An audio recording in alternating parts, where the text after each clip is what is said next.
Malacca జలసంధి ప్రాంతంలో తీవ్ర అల్పపీడనం వాయుగుండంగా బలపడింది. నెమ్మదిగా కదులుతూ మరో 48 గంటల్లో మరింత బలపడే అవకాశం ఉన్నట్లు తెలుస్తోంది. మరింత సమాచారం మా ప్రతినిధి సూర్యారావుని అడిగి తెలుసుకుందాం. సూర్యారావు, చెప్పండి, వాయుగుండానికి సంబంధించి మరిన్ని వివరాలేంటి?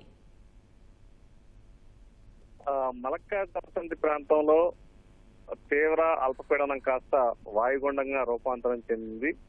ఇది బలపడి మరింత పశ్చిమంగా ఇంకా బలపడే అవకాశం ఉంది, తుఫానుగా మారే అవకాశం ఉందని భావిస్తున్నారు. ఇది జార్జ్ టౌన్ కు పశ్చిమాన 70 కిలోమీటర్ల దూరంలోను, కుటు ఇండోనేషియాకి తూర్పున 290 కిలోమీటర్లలోను, అలాగే అండమాన్ నికోబార్ దీవులకు తూర్పు ఆగ్నేయ 870 కిలోమీటర్ల దూరంలో వ్యాపించి ఉన్నది. ఇది నెమ్మదిగా పశ్చిమ వాయు దిశగా కదిలి రాబోయే 48 గంటల్లో మరింత బలపడే అవకాశం ఉంది, తుఫానుగా మారే అవకాశం ఉందని చెప్తున్నారు వాతావరణ నిపుణులు. అలాగే సదరన్ మరియు దానికి ఆనుకుని ఉన్న నైరుతి బంగాళాఖాతం, శ్రీలంక వద్ద ఉన్న మరో అల్పపీడనం కూడా దీనికి తోడైంది. మొత్తం మీద బంగాళాఖాతం అలాగే దక్షిణ శ్రీలంక, భూమధ్యరేఖ, హిందూ మహాసముద్రం మీదుగా ఇది విస్తరించి ఉన్నది. దీని అనుబంధ ఉపరితల ఆవర్తనం సగటు సముద్ర మట్టానికి 7.6 కిలోమీటర్ల ఎత్తులో విస్తరించి ఉన్నది. ఈ అల్పపీడన ప్రాంతం రాబోయే 24 గంటల్లో ఉత్తర వాయు దిశగా కదిలి బాగా గుర్తించబడిన అల్పపీడన ప్రాంతంగా మారే అవకాశం ఉంది. తదుపరి 24 గంటల్లో ఇది మరింతగా తీవ్రమై వాయుగుండంగా బలపడే అవకాశం ఉంది. దీనివల్ల ఈ 29 నుంచి డిసెంబర్ 2 వరకు కూడా దక్షిణ కోస్తా, రాయలసీమల్లో మోస్తరు వర్షాలు కురిసే అవకాశం ఉందని అటు వాతావరణ శాఖ, అలాగే రైతులు తగిన జాగ్రత్త తీసుకోవాలి, తమ ధాన్యాన్ని పంటలను కాపాడుకోవాలని విపత్తు నిర్వహణ శాఖ సూచిస్తుంది. మరోవైపు మత్స్యకారులు ఎల్లుండి నాటికి ఎక్కడ వేటకు వెళ్ళిన వాళ్ళు తిరిగి రావాలని, అలాగే కొత్తగా వేటకు వెళ్ళవాలని కూడా విపత్తుల నిర్వహణ శాఖ ఇప్పటికే ఆదేశాలు జారీ చేసిందమ్మా. ధన్యవాదాలు సూర్యారావు.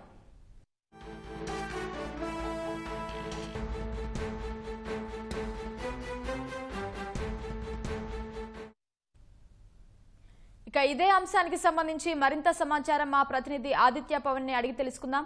ఆదిత్య పవన్, చెప్పండి, వాయుగుండానికి సంబంధించి మీ వద్ద ఉన్న తాజా సమాచారం ఏంటి? మలక్కా జలసంధి మరియు దక్షిణ అండమాన్ పరిసర ప్రాంతంలో ఈ వాయుగుండం ఏర్పడింది. ఇది పశ్చిమ వాయు దిశగా ప్రయాణం చేస్తుంది. ఇది మరొక 24 గంటల్లో తీవ్ర వాయుగుండం అవుతుంది. తీవ్ర వాయుగుండం అయిన తర్వాత మరొక 24 గంటల పాటు ఈ పరిసర ప్రాంతంలోనే ప్రయాణం చేసి పశ్చిమ వాయు దిశగా ప్రయాణం చేసి తుఫానుగా మారేటువంటి అవకాశం కనిపిస్తుంది. 28వ తేదీ నాటికి, అంటే 27వ తేదీ సమయానికి, 25వ తేదీకి ఇది తుఫానుగా మారేటువంటి అవకాశాలు ఉన్నట్టుగా వాతావరణ అధ్యయన నిపుణులు వ్యక్తం చేస్తున్నారు. ఒకేసారి ITCZ intra tropical conversion zone అనేది హిందూ మహాసముద్రంలోను, బంగాళాఖాతంలోను బలమైనటువంటి ప్రభావం చూపించడం వల్ల ఒకవైపు వాయుగుండం ఏర్పడింది, మరోవైపు శ్రీలంక పరిసర ప్రాంతంలో ఒక అల్పపీడనం కొనసాగుతున్న పరిస్థితి ఉంది. అలాగే అరేబియా సముద్రంలో ఉపరితల ఆవర్తనం కొనసాగుతుంది. ఒకే రేఖాంశం మీద చూసుకున్నట్టయితే ప్రస్తుతం 2 అల్పపీడనాలు, ఒక వాయుగుండము, అలాగే సమీపంలో ఇటు మలాకా జలసంధికి అవతల భాగాన్ని కూడా ఒక తుఫాను కొనసాగుతుంది. వీటన్నిటి ప్రభావం వల్ల కూడా రాగల 5 రోజుల పాటు ఈ ప్రభావం కొనసాగే అవకాశం ఉంది. అయితే ప్రస్తుతం ఉన్నటువంటి పరిస్థితి ప్రకారం ఇది వాయుగుండం మరో 24 గంటల పాటు సముద్రంలో బలాన్ని పుంజుకుంటుంది, పశ్చిమ వాయు దిశగా ప్రయాణం చేస్తుంది.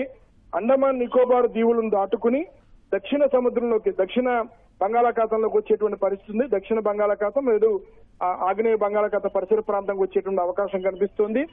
దక్షిణ బంగాళాఖాతంలోకి వచ్చిన తర్వాత దీని ప్రభావం ఒరిస్సా, ఆంధ్రప్రదేశ్, తమిళనాడు, కేరళ ఈ 4 రాష్ట్రాల మీద కనిపించే అవకాశం ఉందని వాతావరణ నిపుణులు స్పష్టం చేస్తున్నారు. అయితే మరోవైపు వాతావరణ అధ్యయన నిపుణులు ఒక అంశాన్ని చాలా స్పష్టం చేస్తున్నారు. పూర్తిగా తుఫాను ఏర్పడిన తర్వాత మాత్రమే దీని గమనాన్ని కనుగొగలము, అలాగే తుఫాను ఏర్పడిన తర్వాతే ఇది ఎక్కడ తీరం దాడుతుంది అనేటువంటి అంశాన్ని కూడా స్పష్టం చేయగలమనేటువంటి అంశాన్ని చెప్తున్నారు. మరోవైపు ఇప్పటికే 27వ తేదీ లోపులో దక్షిణ కోస్తా తీర ప్రాంతంలో ఉన్నటువంటి మత్స్యకారులంతా కూడా, వేటకు వెళ్లిన మత్స్యకారులంతా కూడా వారి యొక్క స్వస్థలాలకు రావాలని విశాఖపట్నం వాతావరణ కేంద్రం హెచ్చరిక జారీ చేసింది. 27వ తేదీ నుంచి ఈ ప్రభావం ఆంధ్రప్రదేశ్ మీద కనిపించే అవకాశం ఉంది. తమిళనాడు, ఆంధ్రప్రదేశ్ మీద కనిపించే అవకాశం కనిపిస్తోంది. ఒకవేళ తుఫాను కనుక ఏర్పడినట్టయితే 27వ తేదీ కనుక తుఫాను ఏర్పడినట్టయితే 27, 28 తేదీలో తుఫాను ఏర్పడినట్టయితే ఇది మరింత బలం పుంజుకునేటువంటి అవకాశం ఉంది.